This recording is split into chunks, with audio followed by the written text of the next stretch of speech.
I'm Nick Snow, watching Government for Oil and Gas Journal in Washington, D.C.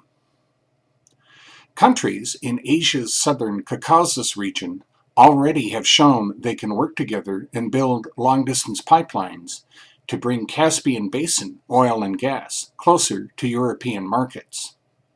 A question now is if that experience can help them build rail, maritime, and other transportation networks to finally create a new Silk Road. The idea of restoring trade routes, which flourished thousands of years ago from China and the Far East across Asia to Europe, has tantalized many national leaders for generations. Azerbaijan, Armenia, and Georgia are ideally located to be an important hub, but need to solve significant problems first. Participants at an April 2nd conference at the Woodrow Wilson Center for International Studies agreed. The new Silk Road is a vision of a web of transportation and communication corridors running north and south, east and west, said Justin Friedman, director of the Caucasus Affairs and Regional Conflicts Office at the U.S. Department of State's Bureau of European and Eurasian Affairs.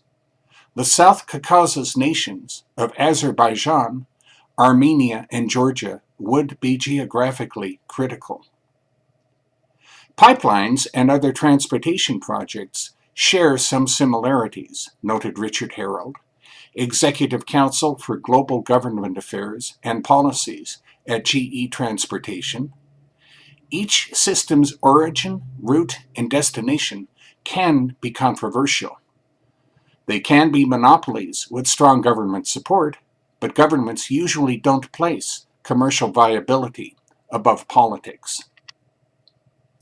Several projects are underway in the southern Caucasus, but many face problems which can't entirely be traced to the countries formerly being part of the Soviet Union, Harold continued. I hope they can move beyond the burdens of history to opportunities for development, he said. Azerbaijan has worked for decades to make itself a major regional oil and gas pipeline player as well as a producer. Baku now wants to become a major hub for other transportation modes, with new infrastructure, according to Nargiz Gurbanova, Deputy Chief of Mission at Azerbaijan's embassy in Washington. To date, we have invested about $14 billion, she said. Diplomats from Armenia and Georgia said their countries face challenges. It's only been 2 decades since countries in our region became independent, said David Rakviashvili, Deputy Chief of Mission at Georgia's embassy.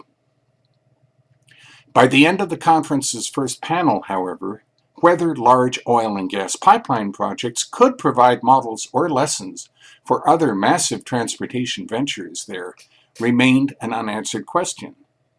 Not necessarily, Harold responded when OGJ put it to him during a break. Pipelines are unique and participants speak their own language, he explained. They might possibly show senior government officials a way an agreement can be reached, but historic rivalries and animosities still need to be overcome. That's Watching Government for this week. In Washington, I'm Nick Snow for Oil and Gas Journal.